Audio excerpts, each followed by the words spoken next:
we are in this together. You have gifts that I don't have, and I have gifts that you don't have. That we must see. Now is the time, because it's when we all get together that we will make the changes that we must make. We are the world.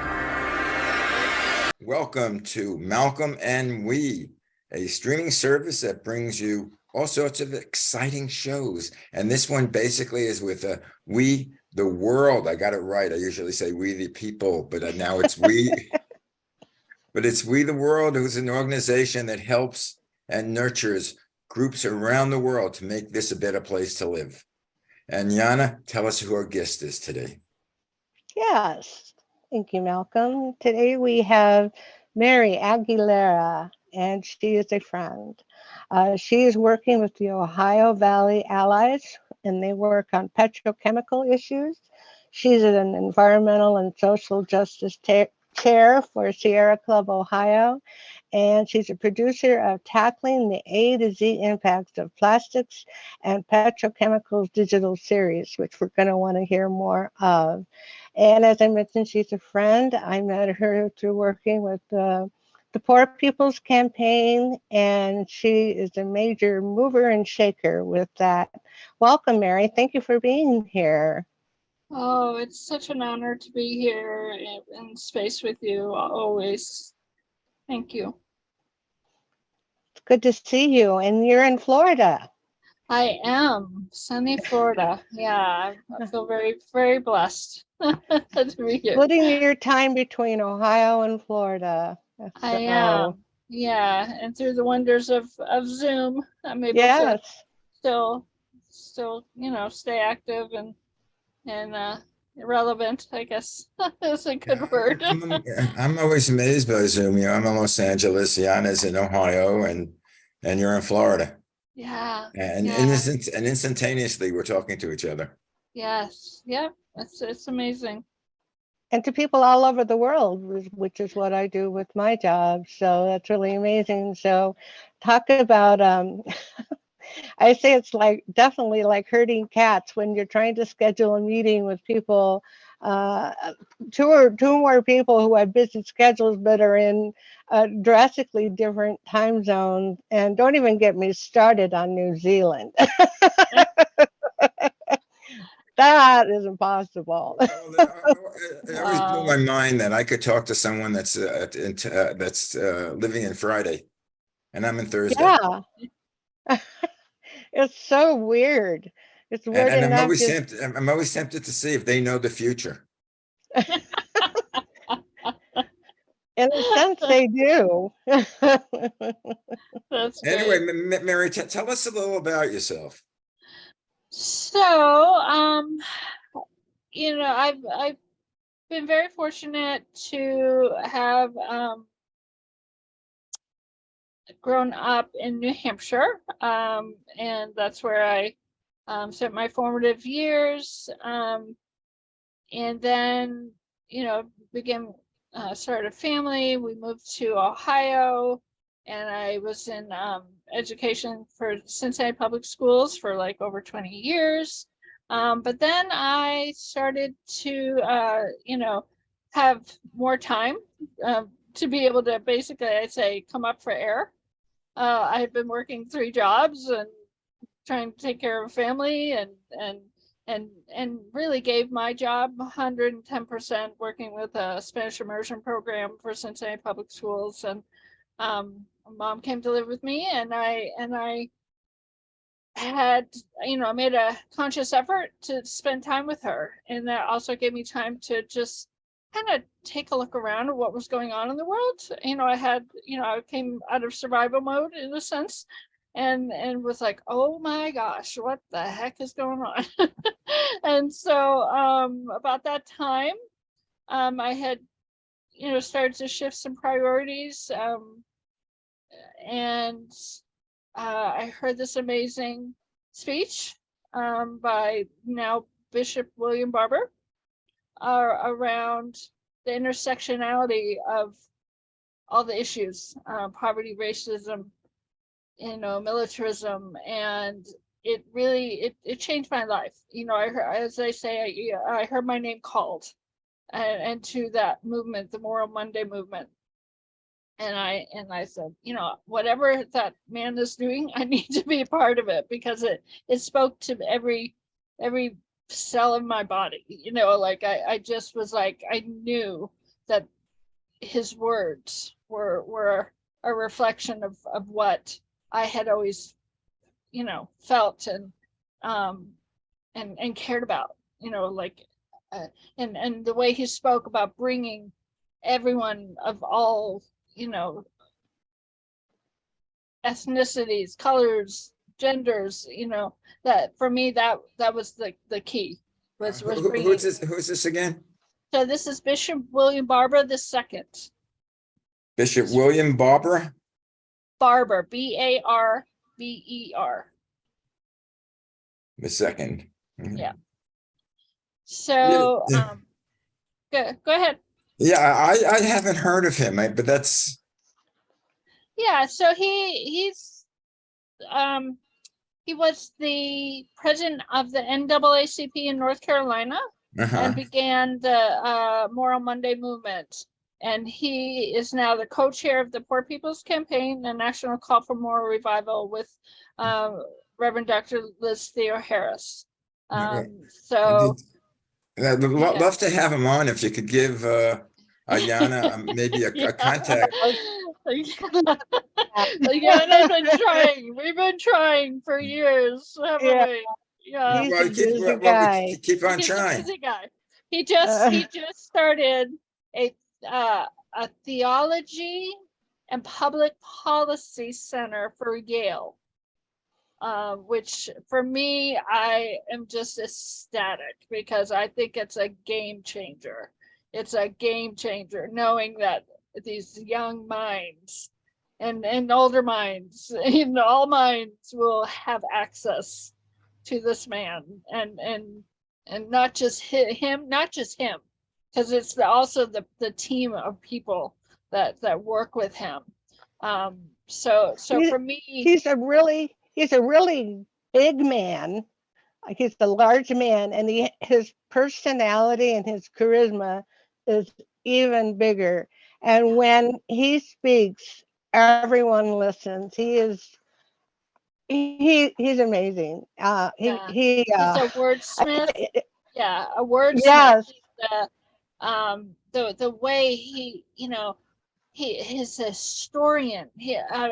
My learning curve, I say I don't have a learning curve. It just goes straight up, right? It just straight. And the methodology that, so I reached out to them, and then started working with the Moral Monday movement. And then that morphed into the Poor People's Campaign. And that's truly, you know, that's how Yana and I connected.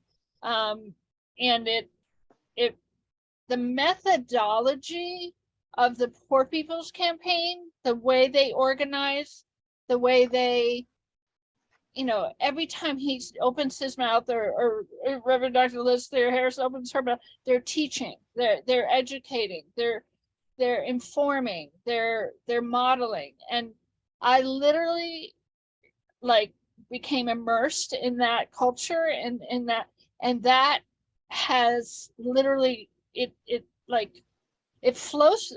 It sounds really weird, but it flows through me in every space to me, it's like this. It's like the magic, you know. It's like when you use all the methodologies that this campaign has taught me. It's for me. It's that secret sauce, you know. It's that thing that it's the truth, you know. It's the truth of what we is all about, right? It's moral fusion, and fusion. And it brings everything together, and It just does. like We the World, and Yeah. and we worked. I mean, I was a part of with the coordinating committee, but I feel that I can do more to help from this position, and bring in other chapters too, and that Yes, as yes, in a networking sense. yes, So, yeah, yeah. but another thing I wanted to talk to you about, Mary, and I'm not sure that I remember this, but didn't you become a climate reality leader? I did. I became a climate reality leader through the work that I'm doing around. So the work with the Poor People's Campaign led me into finding out issues around the petrochemical industry and the connection. A lot of people don't know the connection of fossil fuels and plastic.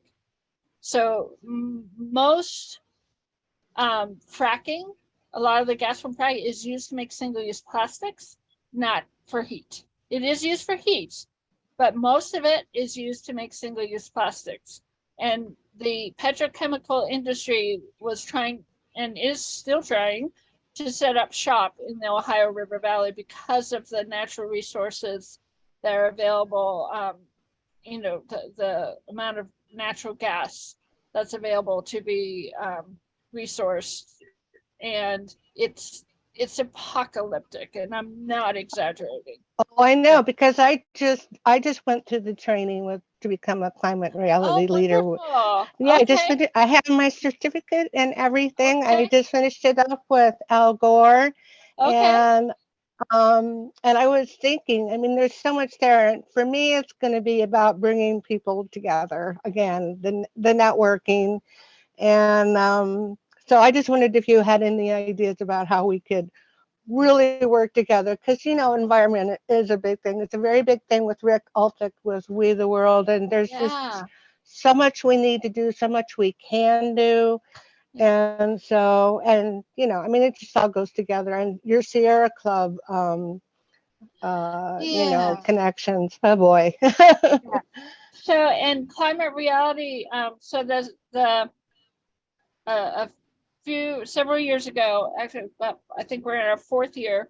um, it was after what we call a water justice hearing, where we had people come together and speak about all the issues and show the intersectionality of water issues, not just environment, with health, with militarism, with poverty, with racism. And we had people Yes. speak to those issues. And it was after that we said, okay, let's have like a conference and bring, a regional conference, but then COVID hit. Um, and so we said, well, we're still going to do this. So then we started this digital series about the A to Z impacts of plastic. And Climate Reality has been a huge supporter of that work, produced several, and I can send them to you, amazing videos of all the work that we've done. Malcolm's going to jump on that, I know. Yeah. And so we're in our fourth year. It was supposed to be a one-time conference. We're in our fourth year of putting on, the way, it's not just the putting them on. We try and incorporate art and music and do things like, and make sure that there's always personal testimony, that's coming from the people that are impacted, not just talking heads about the issues. Well, Um, especially here in Ohio with everything that's been happening lately yes, in yes. East Palestine. Where were you when that happened? Were you in Ohio or were you No, in? I was here, but we were working closely with those that were the Ohio River Valley organizing that was leading the response there, and trying to support them, I'm and just everything. 39 miles away Oh, from there. oh, I'm north of it, so but still, yeah. so scary. So I know. And then what happened in Indianapolis, which is also isn't too far from us, and that same horrible black cloud is probably still Yes, burning. So yes. So there's a so this campaign, it all started from getting involved in the More Monday movement, right? So all these yeah, years ago. And now, like you said, it's this break free from plastic movement, huge global network, national and global network. Um, all the people in the Ohio River Valley, this A to Z impacts of plastic, we've reached globally as well. We have people that join our presentations from across the world. And it's just amazing. One interaction leads to another interaction, leads to another. And it's, We have a there's couple. much, We have Go a ahead. couple volunteers in Sri Lanka who are working with the plastic problem with the beach cleanups, and it's a really big problem. I should put them in touch with you. Yeah. So Yeah. It's just, there's so many horrible things going on, but there's so many amazing people yes, too, that's the thing. It's easy to get overwhelmed, isn't it, with everything that's bad and horrible, but there's so much good that's happening Yeah. too. Yeah. But what I'd like to do is, as I say, take a look at Malcolm and we, and I'd love to be like a communications arms. In comparison to you two, I know nothing and I'm not doing anything. My expertise is communications. So Well, that's important, if Malcolm. if we could get, or direct some people over to our website, and we might be able to do on a regular basis, also with your documentaries. We figure out a way if we could put them on a Malcolm Presents. Okay. And what I have also is everything that I have is put on YouTube, and it's on demand. Okay. And lasts forever. And I'm here. It's a marvelous world out there. I mean, crazy things are happening. But as far as communications with the Zoom and whatever is going to come within the next year or two, it just blows my mind. And we, that's it. It's you using your skills and your, we all have the same goals, and we can each, do our thing around that goal, whatever that is. And that's, for me, that's where the magic happens. Right. And it's amazing how many people, we could reach. It just takes a little spark to light the flame. Yeah. And I know even though I don't have it yet, some Zooms have millions listening to them. Yeah. We're working on it. We're working on it. Well, it's about, so what I've found. Oh, kitty cat. Yes, the relationships, right? And the network. Yeah. And so when we have an event, we share it out, and then we ask everybody else to share it out. And it's just phenomenal how once you've built those networks and built those relationships, that's it. That's all it takes, because you've built that trust and you've built that, like, oh yeah, and that's how you build a movement. Right. What we try to do, a lot of these the causes seem so humongous to overcome. But basically, all these causes are affecting people, and you got to get the people, to relate. You can't relate to a cause, but you can relate to the people that it affects. Yeah.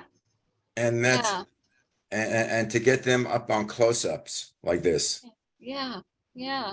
Yeah, so Mary said, send your friends our way to me. You know how to get a hold of me. So I love to talk to people from the Sierra Club and all the groups that you're involved with, because I know you're involved with a lot, and you're never just sitting.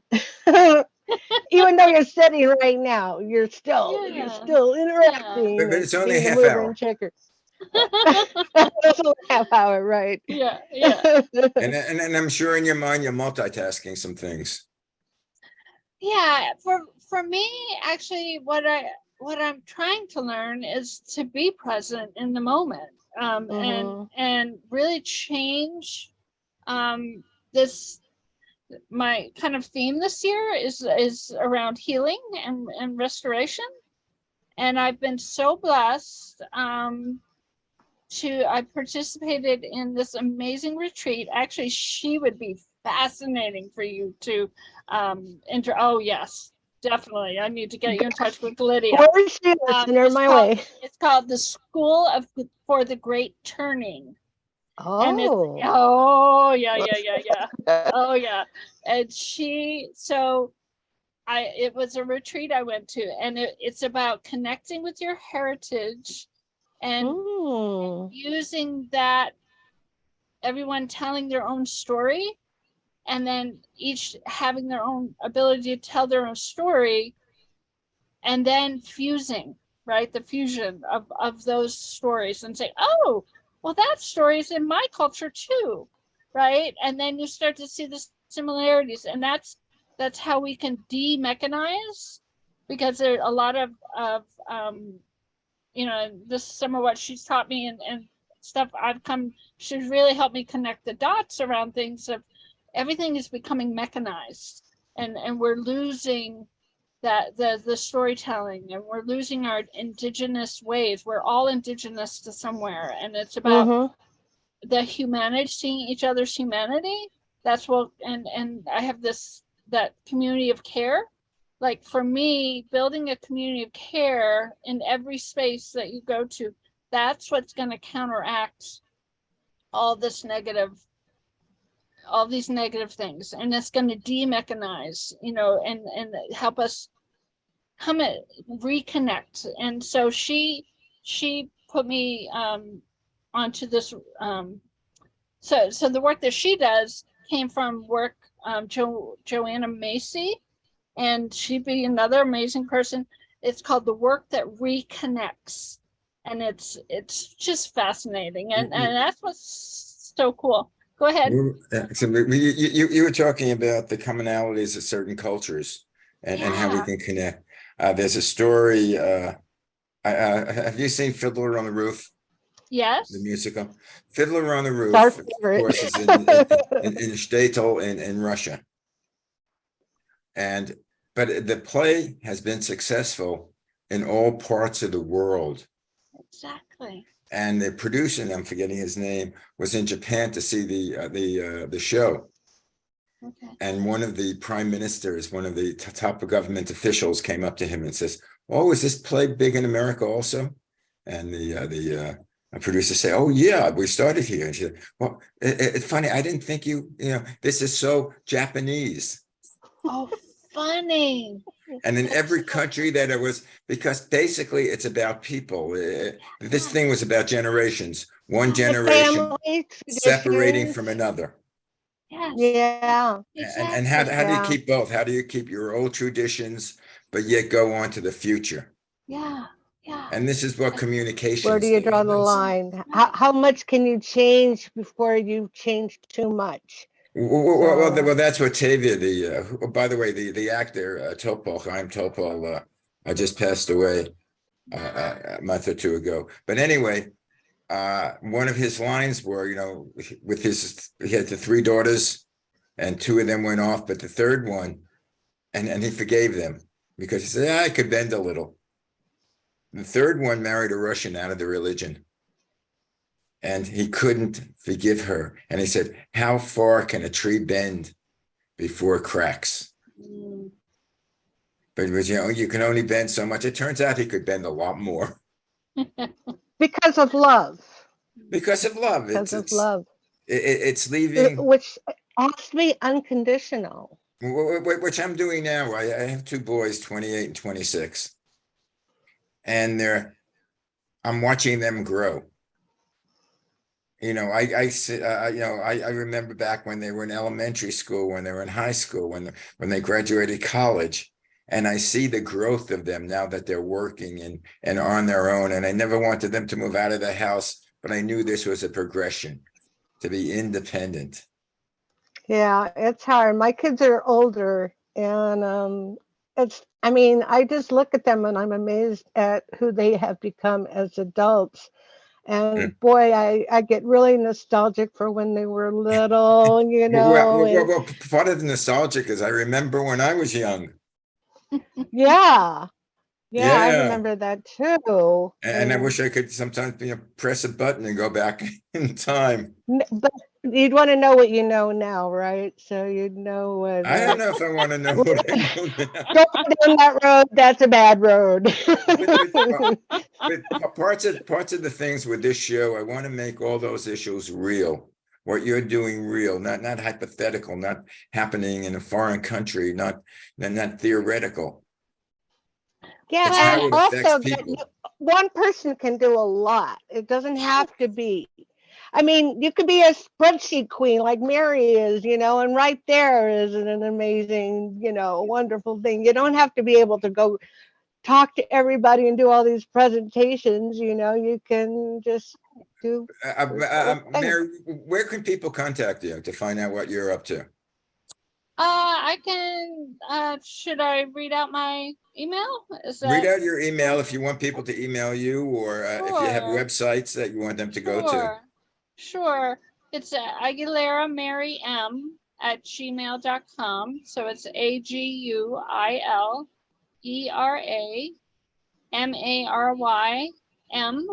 @gmail.com. It runs on, no stopping, no periods, Nope, no. nope, no points, no dashes, nope. No underscores. No underscores. And you read my mind, because what I find is people love to idolize other people. And I have a sneaky suspicion that it's so that they don't have to do the work themselves. So it's so much easier to say, oh, look at that person. Oh, they're so amazing. They're doing all this stuff. It's like, guess what? You can do that too. Like it's like, if I can do it, you can do it, Well, that's why I want to bring it down to people Yeah. working with people, and not Yeah. everybody Young does it. people. We want to get young people too.